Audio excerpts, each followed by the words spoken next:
If a country tells me, sir, we like you very much, but we're going to no longer adhere to being in the reserve currency, we're not going to salute the dollar anymore, I'll say, that's okay.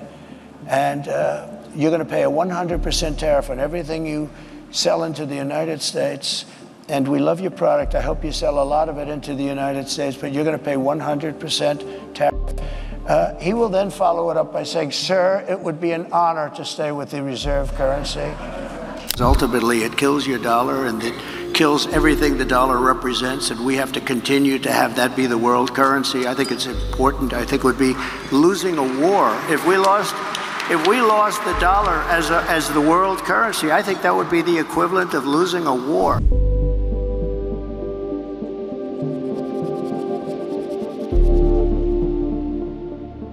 Now, first of all, yes, the dollar seems to be doing better than a lot of competing currencies, but historically, the dollar's role has been to do that. The dollar, as I've said, has always been overvalued in relation to other currencies, and this overvaluation is a direct result of the financializations that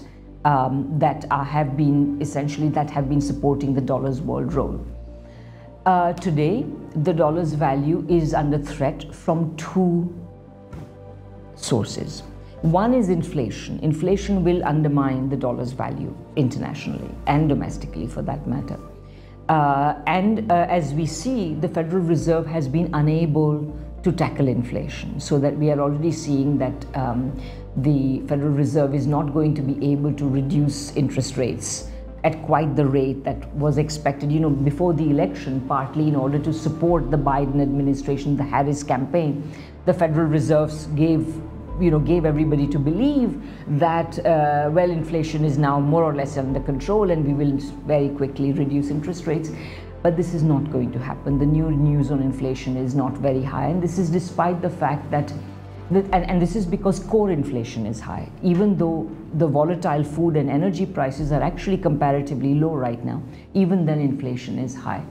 Now, the Federal Reserve has this very mistaken idea, but nevertheless it operates under this mistaken idea that inflation is always and everywhere a monetary phenomenon. This is a statement of Milton Friedman.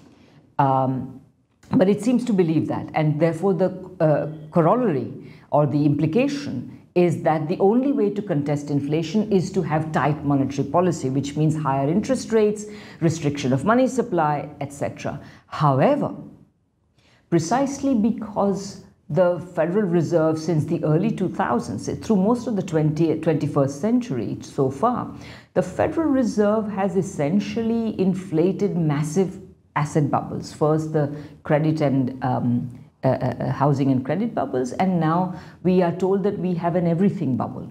Every asset in the US, every dollar-denominated asset is inflated.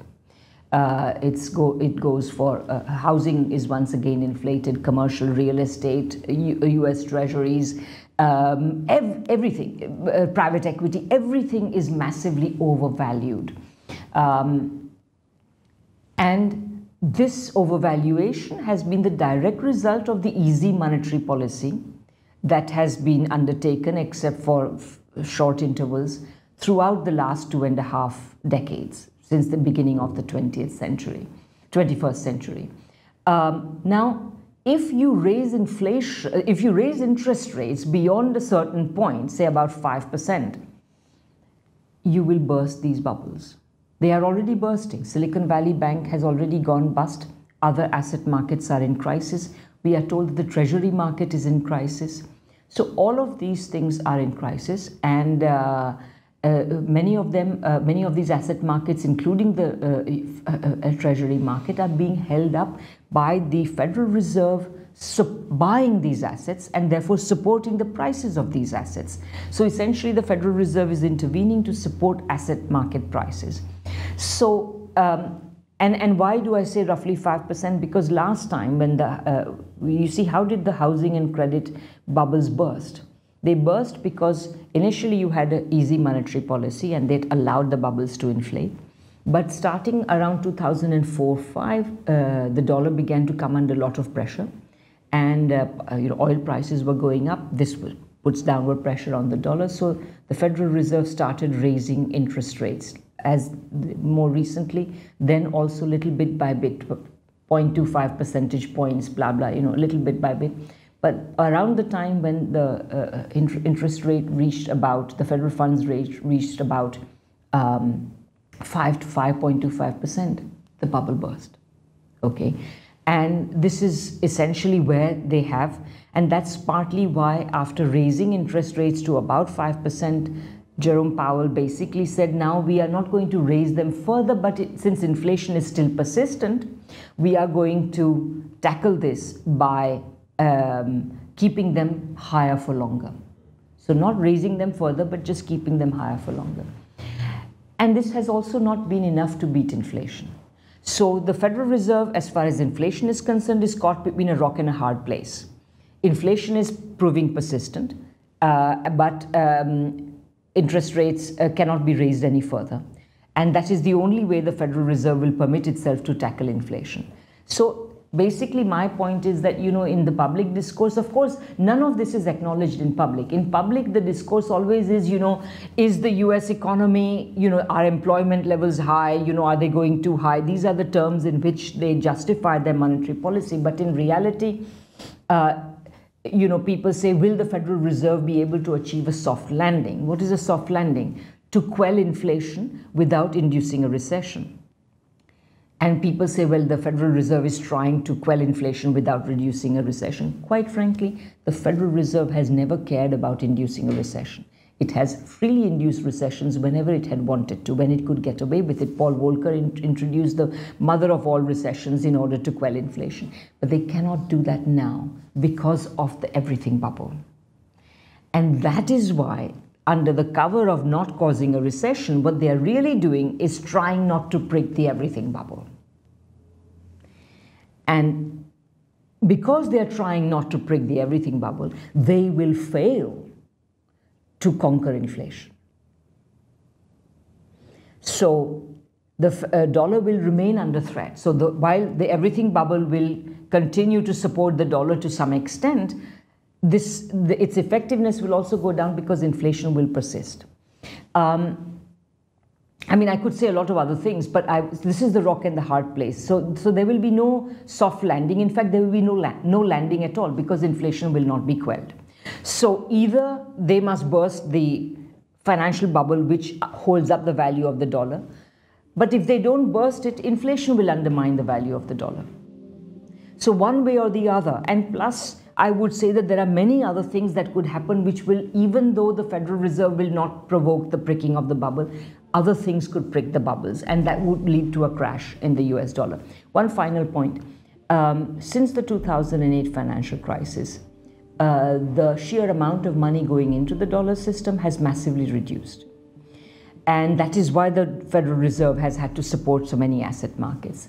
That is why the treasury market is no longer so liquid. That is to say that there are not enough buyers for the amount of supply of treasuries. So in this context, I would say that we are looking at the dollar system tottering. So that would be my response.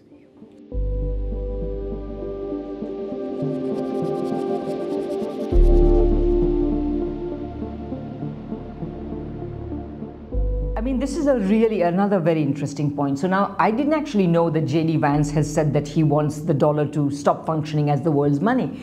If they actually decide that, that could actually be a good thing for everybody. That would mean that the whole world should sit down together, because you see, right now, the world desperately needs a better world money, a better type of world money. And my own point has been in various things I have written, I have argued, that what the world needs is something close to what Keynes had proposed when he first arrived at Bretton Woods in 1944, which is to create an international clearing union, which would create a currency which he said, let's call it Bancor, or well, you can call it anything you like, but say let's call it Bancor. And that would be a currency that you and I will not use in our daily transactions. We will not pay to buy a pair of shoes or to buy a restaurant meal with that. It would only be used between central banks to settle imbalances between countries. And there were various principles and rules that were created. And I think that creating such a system would be necessary in order to take the world out of this very, very destructive financial system and monetary system that we have, which is the dollar system. If Vance is actually right, and remember, the main obstacle to creating such a system is the refusal of the US to go along. Even back in 1944, it was not that Keynes lost and the Americans, Harry Dexter White won. It was that both of those plans were rejected in favor of keeping the dollar as the world's money, which was unsustainable anyway. But they insisted on that. So if the Americans were to give up on that, that would be good. But I'm not so sure that the Trump administration would do that. Because on the one hand, you are telling me that J.D. Vance is already talking about, essentially stopping the dollar working as the world's money, which I would welcome. But on the other hand, Trump is saying we must have the dollar, and if or any of the BRICS countries are going down the path of de-dollarization, we will impose 100% tariffs on them. So I think they don't know what they're talking about, and we will just have to wait and see. Back in the 1970s, again, and we are living in a moment in many ways that has many parallels with the 1970s. But back in the 70s, there were people who were talking about such alternatives.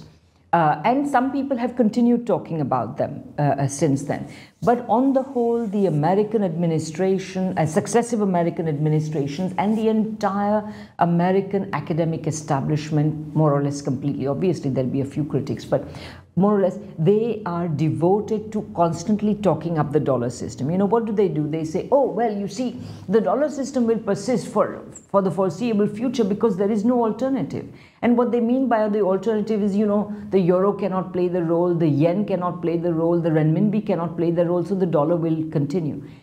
What this completely ignores is the fact that these currencies never wanted to play this role. That what is needed is not some new national currency which will work as the world's currency, but a truly international currency that is the currency of no single country, as Bancor would not have been. It would be a purely international currency created by agreement of the world's governments, but they never talk about that. They push it back in, and they keep talking the dollar up. And it completely ignores also the internal contradictions of the dollar system, which I have pointed to, which is that to function, this dollar system requires a constant inflation of financial activity, which is harmful for the whole world. For example, it not only overvalues the dollar in relation to every other currency, lira, the rupee, whatever. It also then means that everything that the Indians or Turks or whatever, every rest of the world produces is available to the holders of dollars at a very cheap price. Which means we, the holders of liras or rupees, don't get their due. Countries like Turkey that have essentially lifted pretty well all capital controls and which allow money to flow into and out of Turkey freely, they are particularly vulnerable to one of the key problems of the dollar system, which is that insofar as the dollar system provides finance to the rest of the world, that is to say lends money to the rest of the world, it does so in a very destructive fashion. It does so pro-cyclically. That is to say, when nobody needs money, lots of it is available. And when everybody needs money, none of it is available. So it is pro-cyclical, it's not counter-cyclical. When it is needed, it is there, and when it is not needed. And it is determined, back in the 70s also, American and Western lending gave rise to a huge financial crisis, a debt crisis of third world countries, as you will remember, which erupted in 1982 when Brazil, Mexico, and Argentina declared default. Similarly, right now we are sitting on top of a huge debt crisis. Why? Because over the last many years, almost 2 decades, what has happened is that the dollar system has made finance available to countries like Turkey and other, and people have borrowed for the most frivolous reasons, and paying a premium for this borrowing. But now interest rates are going up as they went up back then, and this creates some kind of a debt crisis for all of these countries. So it's not the kind of financial system the world needs. It's the worst kind of financial system. It's not what we need. So really we have to sit down and negotiate one. And if the US does not agree, then at least those countries that do agree will have to try to come up with a system that works. But anyway, if the US were to agree, very good. That would be fantastic, but I don't think they're quite out of that yet. I mean, if J.D. Vance says that, it's probably because at least somewhere there is a recognition that this dollar system has also harmed the US economy. Yeah, and if that, sorry, just one last thing. If that recognition sinks in, it'll be good for all Americans. Yeah, I think he said it from a point of view that we don't want to finance those un-American Asian boys or Middle Eastern boys or something. It's a kind of nationalistic point of view. And there I would say that that reminds me of another reason why the dollar system is very bad. Because Vance is talking as though the dollar system is financing productive activity in the rest of the world, in Asia or whatever he's talking about. But it has never done so. You see, in the 1990s, particularly, starting in the 1990s, American governments have been in the forefront of the drive to get the rest of the world to lift capital controls. And the discourse has always been, if you lift capital controls, then all the much needed productive investment that your country needs will come in and everything will be hunky-dory.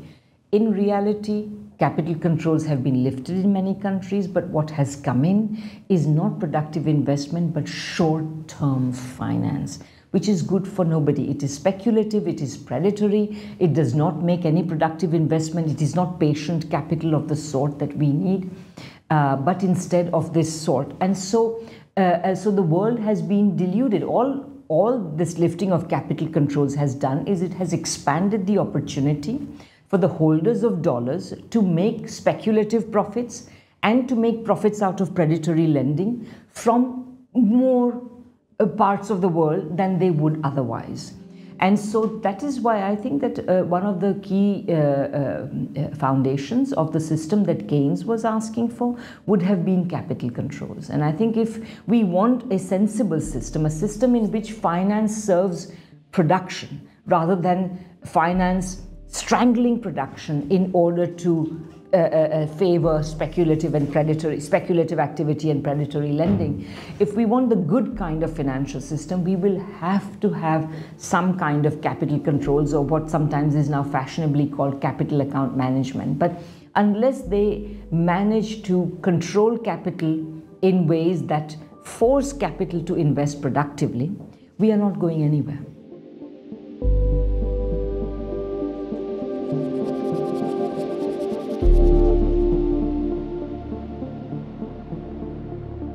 So this is another very important question, and I would say that,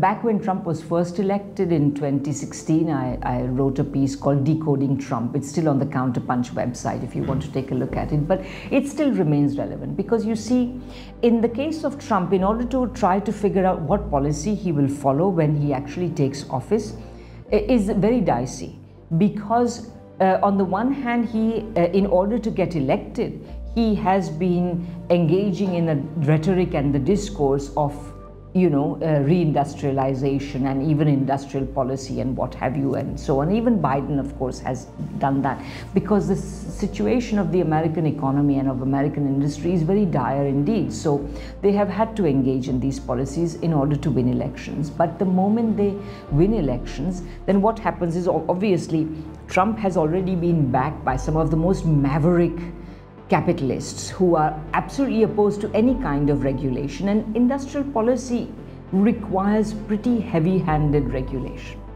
So whether they would allow that to continue is another matter altogether. Whether they would allow any kind of industrial policy to be realized is an open question. On top of that, in addition to these people who have backed Trump, even the regular kind of capitalists who had hitherto opposed Trump and had funded the Harris campaign on balance, I mean, often they fund both sides, because you never know who's going to come in power, and you need to be in favor with whoever comes to power. So, but anyway, even those who may have been opposed to Trump are now coming around to Trump. So that means that essentially the old problem which the Americans have, which is that in America, the problem is that you can't have a proper industrial policy, because for industrial policy to succeed, the state has to control capital. But in the United States, capital controls the state. That is why Biden, in his Inflation Reduction Act, which was supposed to be his flagship industrial policy program, it is really nothing much more than an opportunity to give some sections of the favored sections of capital big subsidies. So unfortunately, if the capitalist interest continues to prevail, which I have no reason to believe it will not continue to prevail under Trump, you will not get industrial policy. You will get something that is called industrial policy, but its real effect will be simply to continue a situation in which the policy of successive American administrations will continue, which is to give big capital a lot of subsidies, favored treatment, give them the kind of regulation or deregulation that they want, and that will continue. And many of these people, remember, the other thing that has happened which stands in the way of industrial policy is that, you know, I would say that in the early 80s, when a bunch of American manufacturers approached Reagan and said, look, you've got to stop this strong dollar. You've got to reverse this strong dollar, because we are dying under this strong dollar. Our products are too expensive for the world to buy. I would say that that was probably the last time a distinct manufacturing interest made its presence felt, and it was pitted against a distinctive financial interest. But now I would say that over the decades since then, 30, 40 years since then, what has happened is, in fact, that the manufacturing interests have themselves become financialized. So as we know, the GM, you know, various car companies probably make more money lending you money to buy a car than they make by manufacturing and selling a car. There is no distinctive manufacturing interest anymore. And so given that, I think that this is not to say that there cannot be. I think that there are a lot of smaller American firms, the middle sector, and maybe even the lower echelons of the big capital, if they were to emerge as a distinct interest, which I don't think they can't easily, but if they were to, then you might see something like that happening. But at the moment, I would say that among the big capitalists of the United States, there is no distinctive American manufacturing interest.